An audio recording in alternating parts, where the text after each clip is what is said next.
everybody, Matumbo here, back with some more Magic Arena, playing some more Standard, and we are going to explore Umori again as a companion with this Sultai Mutate deck that we're playing. Before we get into this deck, I do want to let everybody know this deck was posted by one of my good friends, Dustin, on our DFW Magic Players Facebook page. He posted some pretty cool screenshots of it with him doing some pretty ridiculous things on turn 4, and this deck looked like a lot of fun, so I really wanted to give it a try. So here the deck is in all its glory. Also, do want to remind everybody to please like and subscribe the page, the video, everything you can to help grow the channel. Please hit that bell icon to let you know whenever I post new videos, so you know immediately. You can be the first one to see it, the first one to get all the new tech, and the first one to even post a comment as well. And if you can post any kind of comments in the comment section below letting me know what you want to see in a future video, that would be awesome as well. So let's dive into the Sultai Mutate deck. So what this deck does is you want to drop some early non-human creatures pretty quickly, and then you just want to use the new Mutate mechanic. So the Mutate mechanic basically gives it an alternate casting cost, and whenever you mutate that card, you're actually going to either put it on top of the creature that you're mutating onto or underneath it. So for example, if I go turn 1 Arboreal Grazer, this is going to allow me to play a second land on turn 1. So then on turn 2, I play land number 3, and then I can mutate something like Migratory Greathorn, which has a mutate cost of 3 mana. So what this does is when you mutate, I get to search with this creature, I get to search my land or my deck with a basic land and put it into play tapped. So now when I was mentioning the over the under, when you put the creature over, it's going to become a 3/4, but if I put it under the Grazer, then it would stay at a 0/3. So obviously in this case you would want to make it a 3/4 and not a 0/3, and it is notable for you guys to know that you can mutate multiple creatures on top. So you can just have a stack of creatures underneath it. They're going to have all of the abilities from every creature that's mutated with it. So this would have reach, and it would have this ability as well. And if you had 4 of these mutated onto one creature, and then you mutated something else onto it, you would get to go get 4 lands out of your deck. So I'm just trying to explain the mutate mechanic to you guys if you're not too familiar. So let's get into what this deck can do. This has Paradise Druid for ramp. Obviously a green deck, you're going to want some kind of ramp in your deck, paired with Arboreal Grazer. That's really good.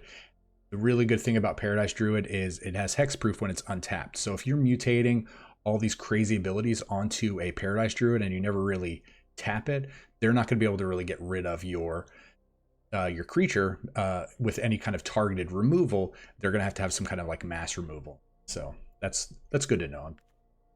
Now, this is a cool card, Babygodzilla, Ruin Reborn. It's really called Pollywog Symbiote. This is going to make all of our creature spells that cost 1 less if they have mutate, and paired with Umori, our companion, which also reduces casting costs. So potentially 2 mana cheaper for those. But then whenever we cast a creature spell with mutate, we get to draw a card and discard a card. So we're actually going to be able to cycle through our deck pretty quickly, depending on what creatures we draw and whatnot. So the Insatiable Hemophage, when we mutate, we're gonna deal damage to them. We're gonna gain life equal to the number of times that creature has been mutated. The Dirge Bat, or the Batra Dark Destroyer, as the skin shows, this is a flash creature, mutate 6, and it kills a creature or a planeswalker when it comes into play. So that's awesome. This guy, the Gemrazer, he kills artifacts or enchantments when he gets mutated. And the big guy, the Auspicious Starrix, this guy is going to exile cards for every time it's been mutated from the top of your library, and then you get to put all those permanents into play. So since everything in our deck is a permanent, we're basically going to, if we've mutated this creature 3 times, we're going to take the top 3 cards, put all those cards into play. So with potential to maybe just get more land into play, or hit one of these End-Raze Forerunners and just give all of our creatures +2/+2, trample, and just go crazy and just one big swing and get in there. So paired with this 26 land deck, because we do want to make sure that we're hitting these lands, because a lot of our cards are kind of costly. But a lot of these cards with Mutate are pretty cheap. So, you know, not the Dirge Bat maybe, but we have 3 mana Mutates. So this is Sultai, 3 colors, blue, black, green. We want to see how this deck plays out. Again, the screenshots that I saw in our DFW group looked amazing. Looked like a lot of fun. You could look like you could do some pretty crazy things. So let's see what we can do. Again, no sideboard, best of one only. The only sideboard card is Umori, since we have to have him in our sideboard. So let's go ahead and get into the gameplay, like I said, and we will be back with the wrap up. All right, let's get into some Sultai Mutate. Sulobide. All right, opponent's going first. This is definitely a keep. We can turn one Grazer, play another land. Yeah. All right, we are keeping. Look at all our mana colors.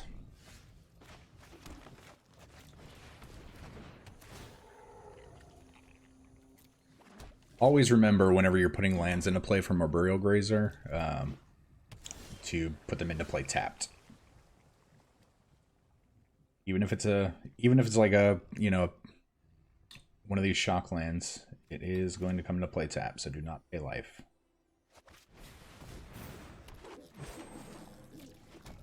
All right, want him to just think that we're that we're on a Simic plan. We don't really want to show him the Sultai plan, even though he can see the black here. He doesn't necessarily maybe think that we're playing that. Whenever this creature mutates, he's going to be making a bunch of guys.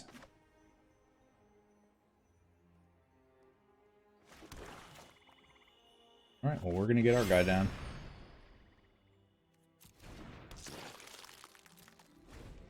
I don't think creature should even be an option to name. Or not creature, land, because you can't cast land. Alright, let's see what kind of ridiculousness he's going to start mutating. If we can draw untap land, we can definitely get rid of the shenanigans pretty quickly. Okay, so he's gonna get a beast end to land. We need to shut this off like as soon as possible.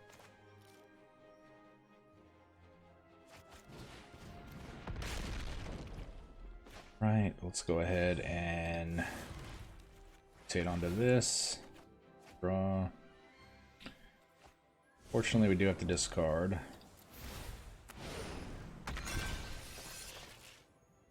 We really want to keep this land.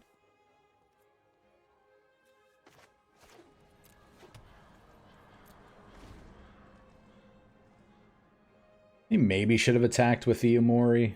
Offer a double block. I think maybe he should have mutated onto the Greathorn.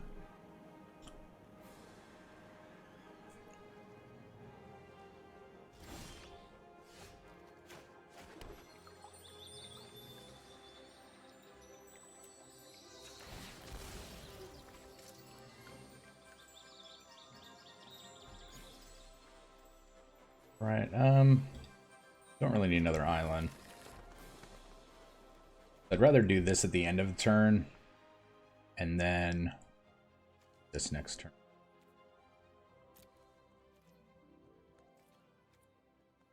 No attacks. Let's see what he does at the end of the turn.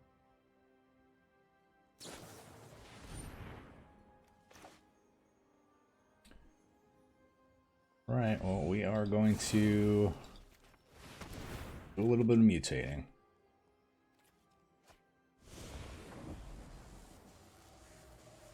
Doesn't really matter.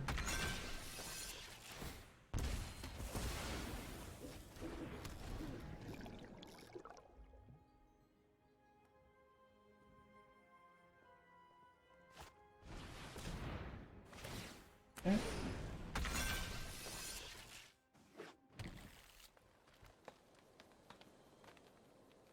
So I don't really feel like he's utilizing his mutate to the fullest potential. You know, you do want to. That's unfortunate. Let's slow this down. Come on, you can bounce 2 more. I'll protect you.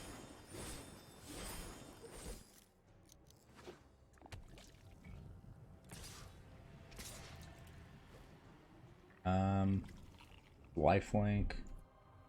No blocks.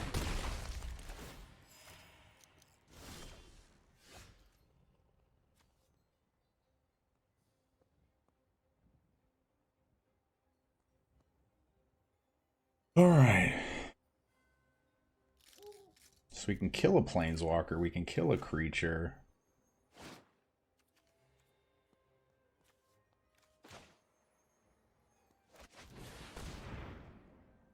Go and name creature again. So we are going to go ahead and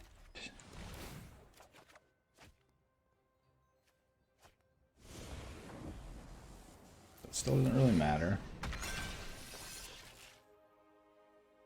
We are going to kill this guy. And we are going to attack over there. And over there. Babygodzilla getting in there. It's only a matter of time.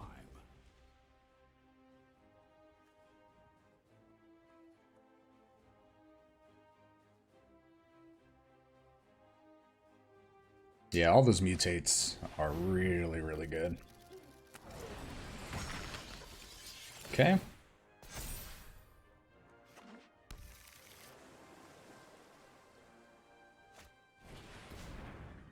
Okay. So I think if he just doesn't really have anything good in his hand, we just get him. Like, if he attacks in to draw 2. Yeah. I mean, he doesn't know it, but if he doesn't have a counter, then we're pretty good here. Hopefully he drew something he can cast. That way we can get him to tap out, which he did. And you know what they say, guys, math is for blockers. So we are going to say good game.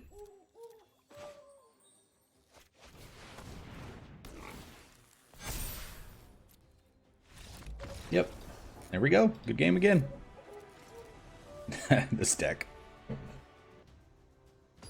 Yeah, so you do need to know like when you should be mutating onto your creatures multiple times. You know, you don't want to just like keep playing separate creatures necessarily and then just mutating those. We are going to keep this.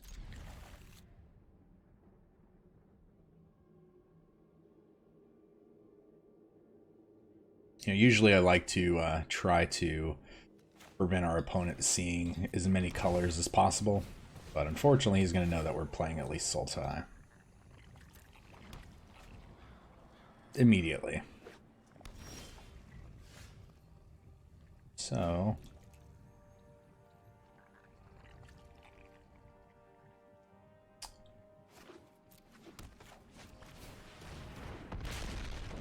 all right, so we're gonna get a card draw engine going here. We do need this land actually, so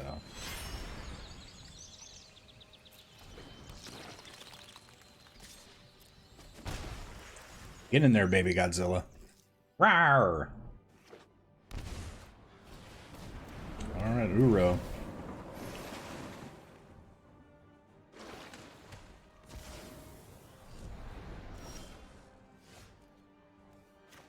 Alright, so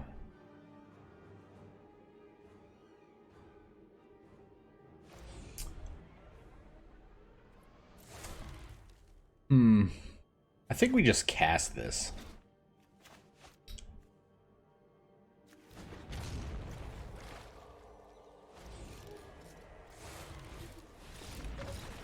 Alright, well, good game. I don't know why he conceded, but okay. I mean, we were on turn 4, so. Alright, well, let's see who is going to be up for round number 3. What is our matchup going to be?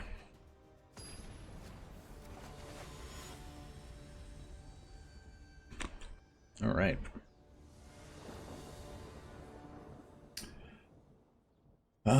This is not the most.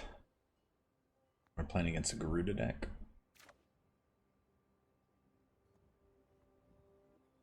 I think we have to keep. This is going to be a tough match. Garuda is something that was very heavily played when the set first came out. It was actually a really good draw.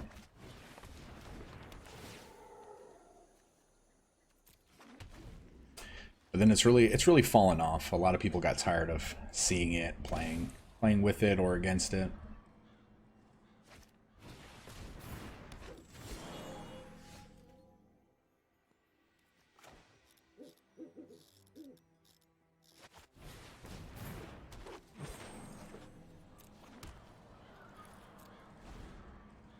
So I think we have to start mutating onto a Paradise Druid in this match so it has hexproof. I think that's going to be our best line of play. I think we want to get to hopefully 6 land in play. Oh, he's going to be able to Garuda next turn. What? Stupid. So stupid.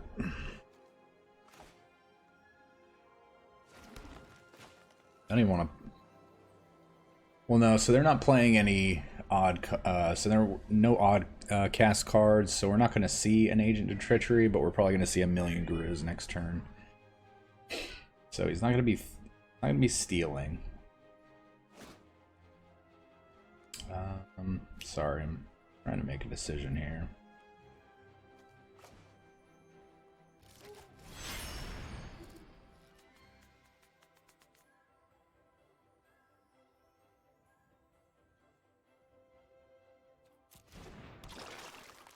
Yep.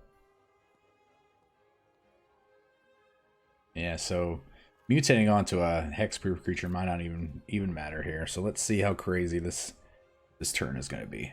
Hopefully he draws something like another Garuda or one of his spark doubles, so it just kind of like fizzles his...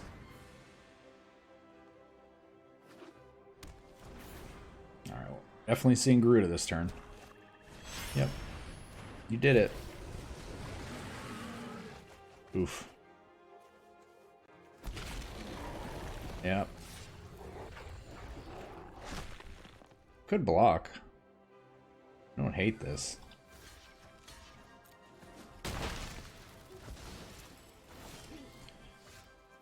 I don't hate blocking there. So if he tries to slam a spark double or something along those lines, we can actually flash this in, which is really good against him because that's not going to be able to... It's not going to be able to copy a Garuda if he does do that. Pelucranos.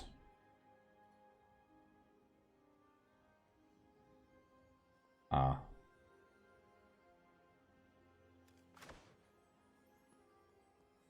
Well, shoot.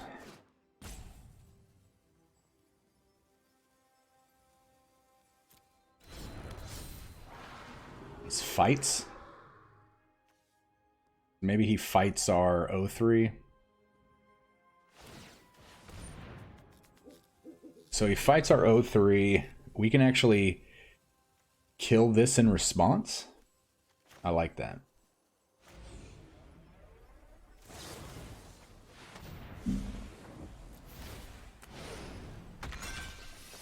So then we actually prevent our guy from dying because he's not actually going to deal any damage to us. So I like this. So this does not have Death Touch, unfortunately. A land there would have been really, really nice. We're going to get in. We have to start dealing damage to him. We could... No. One more turn.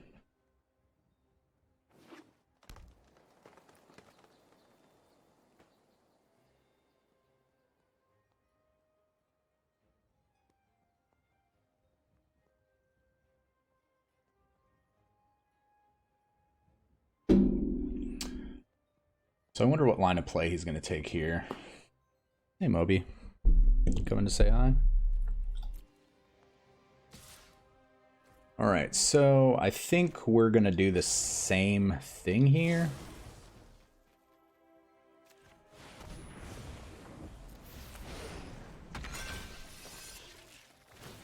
We're gonna kill Garuda. So we're not gonna kill this because 6 mana.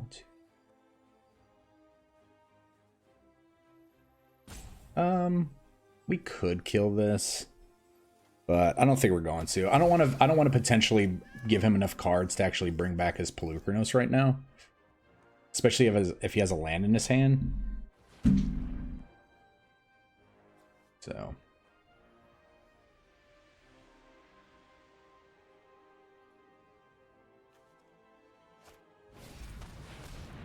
Well, he had it anyway. That's unfortunate.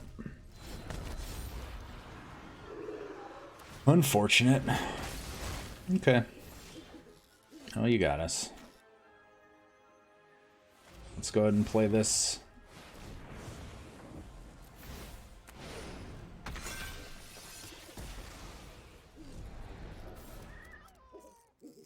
Yeah, I thought it was 8 cards.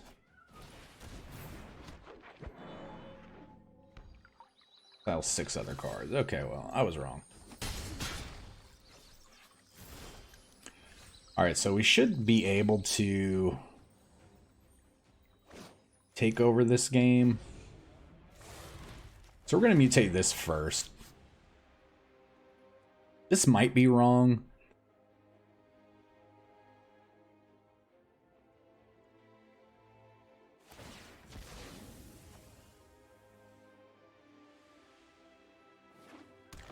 But I really want to be able to get in a little bit of damage. We'll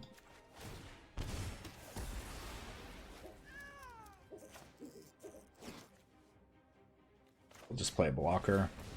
We get in for 3. So depending on what he does next turn, we're going to have a really good Starrix. Okay. Not too bad.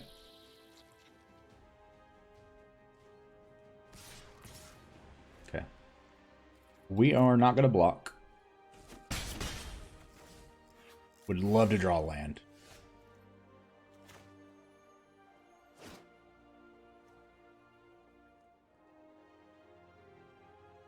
So...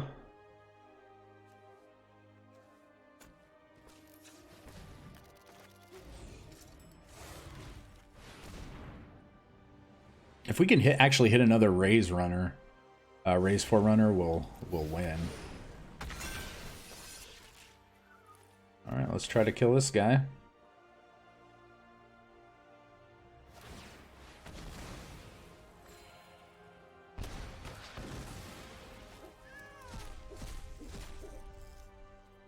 Enters tapped, enters tapped.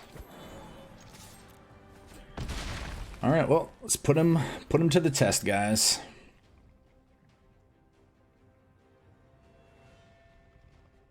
If we survive this, okay, so we survived that turn.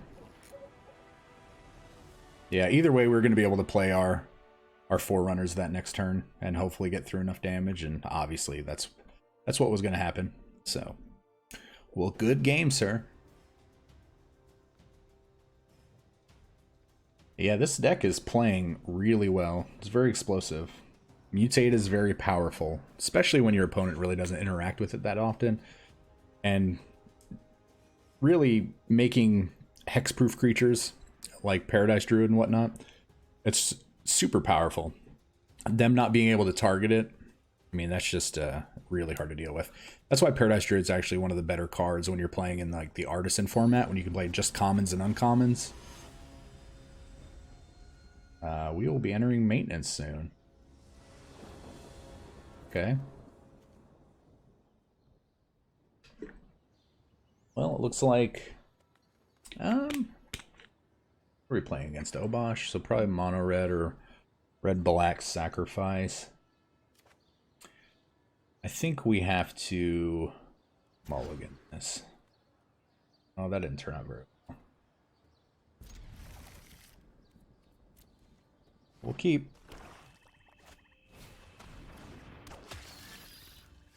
That was a really good draw.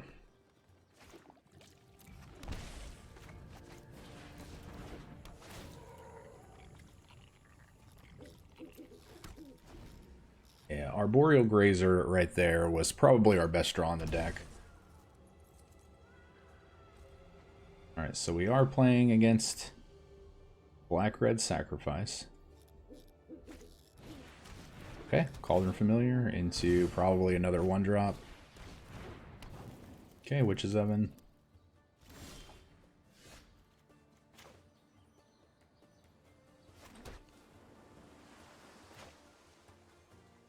Alright, so I feel like...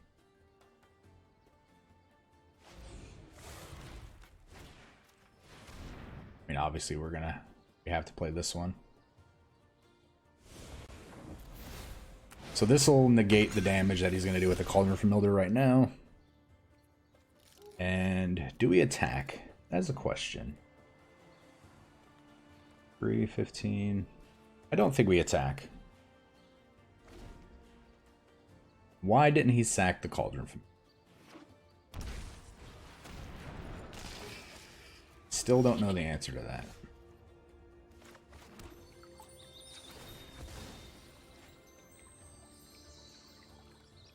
Alright, so we're going to get another black source. We could potentially flash this in.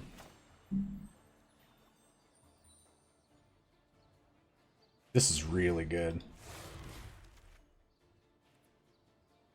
Oh, we can't do that. Oh my god.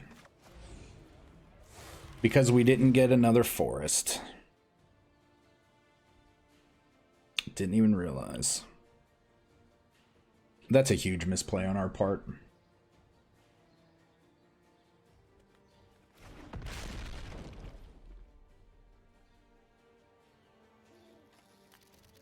No attacks. Should have gotten a forest, guys.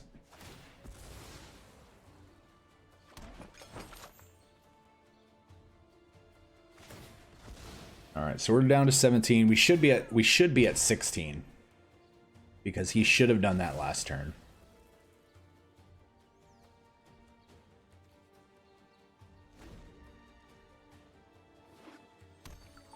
So we really need to get a couple more land here. We really need to be able to deal with this Obosh whenever he plays it. If we don't have an instant removal spell, which really this is only our instant removal spell, then we're gonna have a hard time. Because all his guys are gonna be able to do double the damage. So 1 becomes 2, 2 becomes 4, 3 becomes 6. So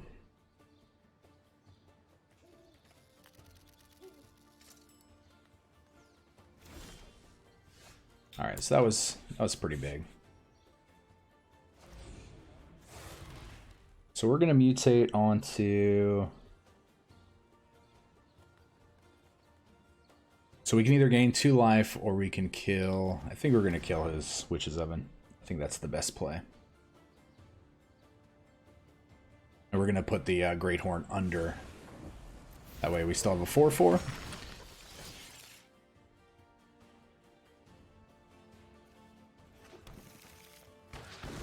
Oh, he chose not to use it. Interesting. Why would you do that? Alright, so here comes Obosh.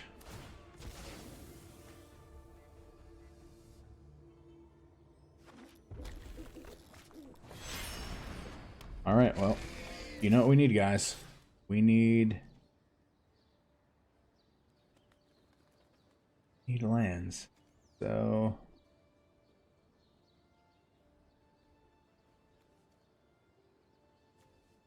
I think we block here. I don't mind taking 4. I really don't like getting rid of the Hemophage.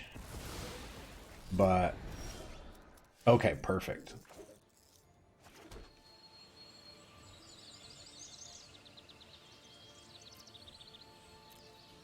All right, so let's see what he does next turn. I'm imagining like a full-on attack here.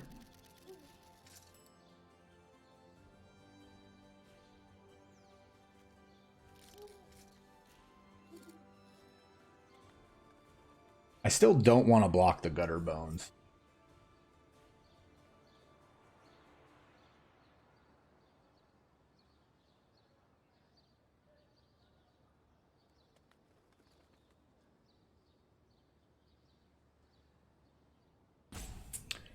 What is he going to do?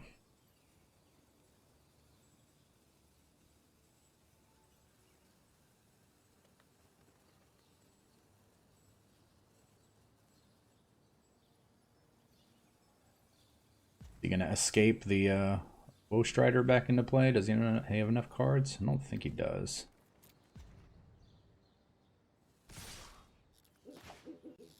Alright, well.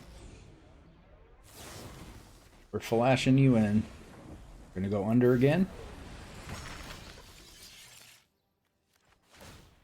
We are killing that. And...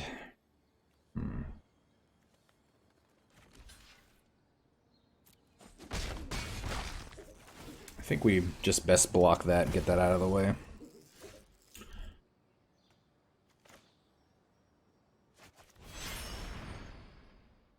Creature.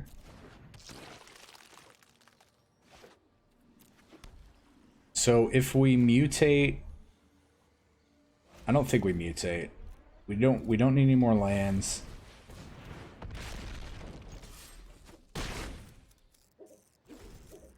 Mutating lets us kill a creature, but our creatures are far superior to theirs.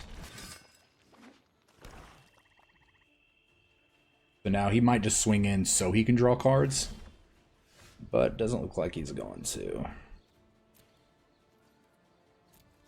Alright, well. Ours has flying.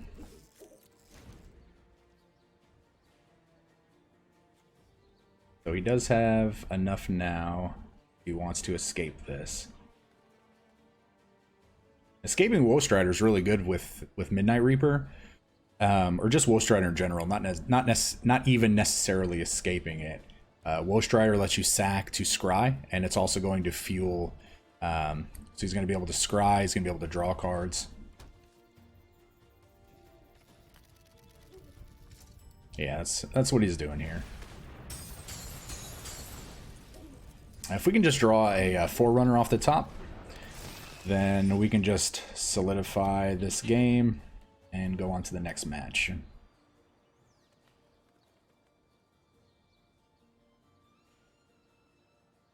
So maybe he sacks the goat here for some reason to scry first. Now he's not gonna draw cards off of the goat scrying, because the Midnight Reaper is only gonna trigger off of non-token creatures. But he would get to scry, though. He just wouldn't get to draw a card.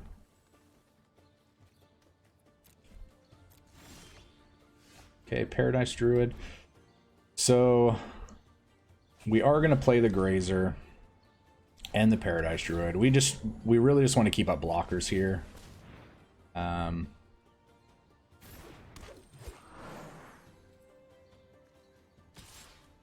So... might be inclined to...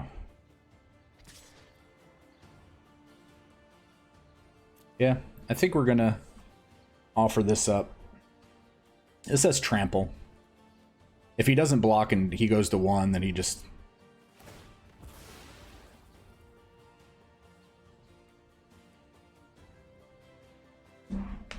so, bottom's always a good sign. So now if any of his creatures die, he loses to Midnight Reaper.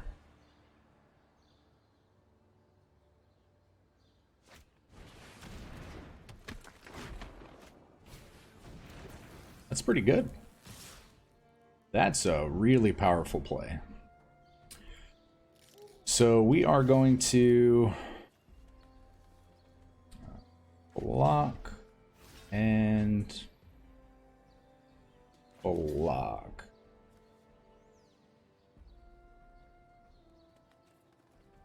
And we see what happens.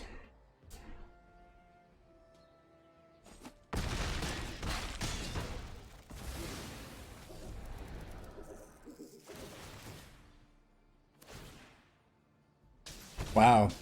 His happens first. Well played, sir. Well played. Well played.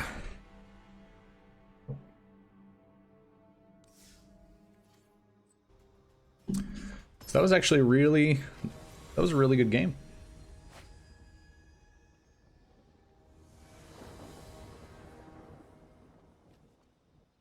opponent's going first. We're gonna keep this. So, all right, we playing cycling? Yep, we are cycling it up. I like it, I like it. I don't really like it. This is a hard match. The Zenith Flare is just pretty unbeatable.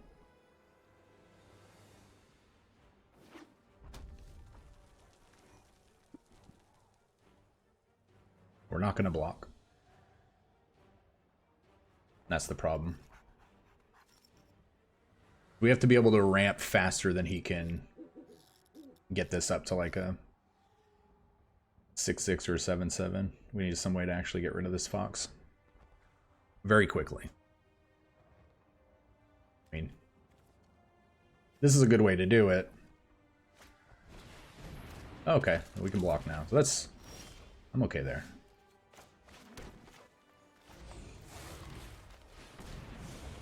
Alright, so we have a 3-4. We are good with this. We are going to take a swamp. No attacks.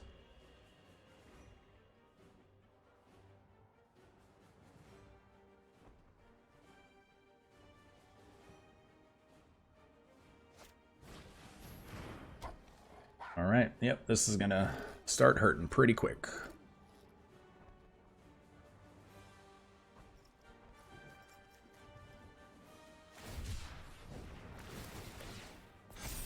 He might be short on lands though. Let's hope for that. Yep. So not seeing another land there is pretty big. So the question is do we want to... I think it works out the same math-wise, so... I mean, we always want to thin our deck.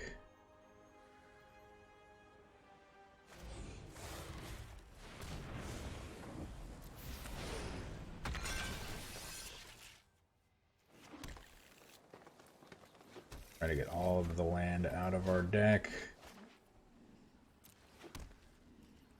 We are not going to attack again. We don't want to offer a 2-for-1 trade here when our creature is just like going to be mutate spectacular. He's going to be the gemmiest, ugliest, weirdest looking creature in all the land. So he could potentially have 2 4/4s, which is not 2 5/5s. Okay.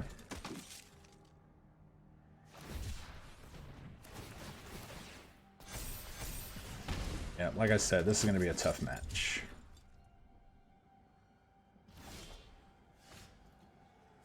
We need to not be drawing cards like this.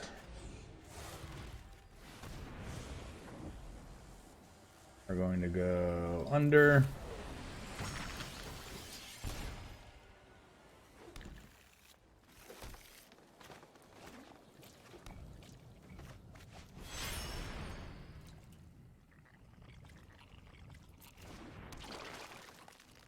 Still no attacks. He's at 13 from his own demise. He has been doing that himself.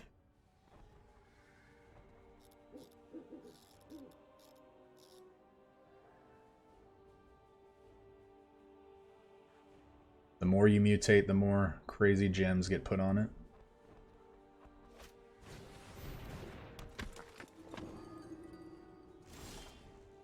Oh, here we go. Here's where the bread and butter comes in. What are we doing? Let's get all the land. Oh, we hit one too.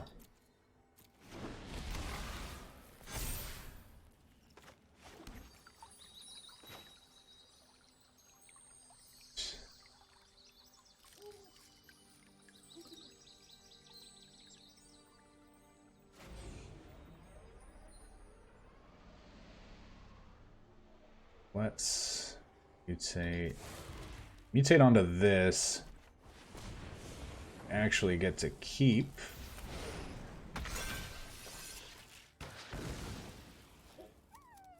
And math is for blockers, guys.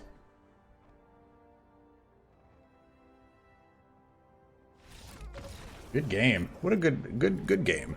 Good way to end that. Oh, that was a quick game pairing. Sleepy Joseph. All right, we're going first. This is not a good hand.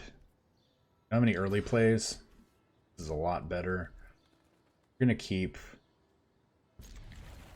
And we are going to put back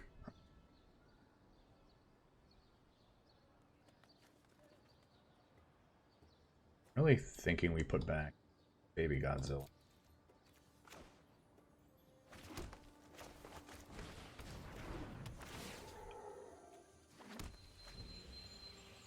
All right, maybe he thinks we're on a weird mono green deck. We also have to figure out what he's on.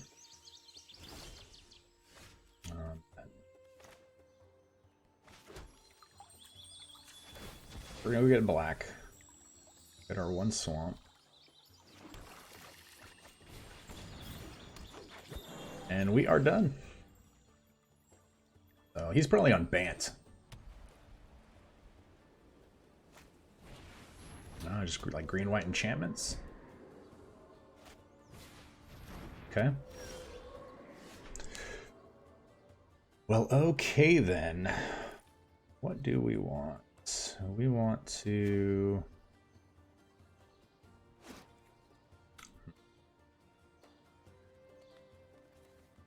This is really... No. So, I'm hoping that he's going to start, like, going crazy with his enchantments. And then we'll just start killing him. Okay. Perfect. See, so this is going to work out. We're going to block one of these. And I think it's going to be a little important, a little more important to have land right now. We don't really need the Umori.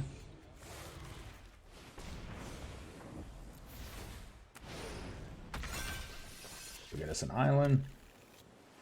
Let's get in for 5. 5 is better than 2. 4 if you count the, or okay. All right, good. Oh, he is in for a world of pain. This is gonna be huge. So.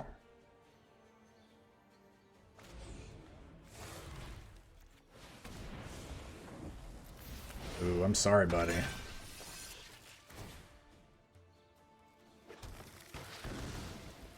I am sorry about that. We're gonna get in. We're gonna keep back our Paradise Druid just in case.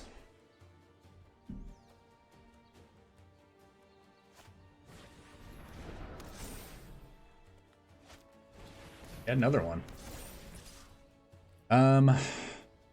Yeah, I don't think we actually block. So I think this is the plan here.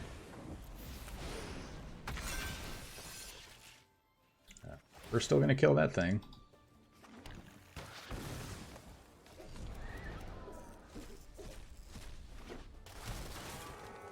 All right.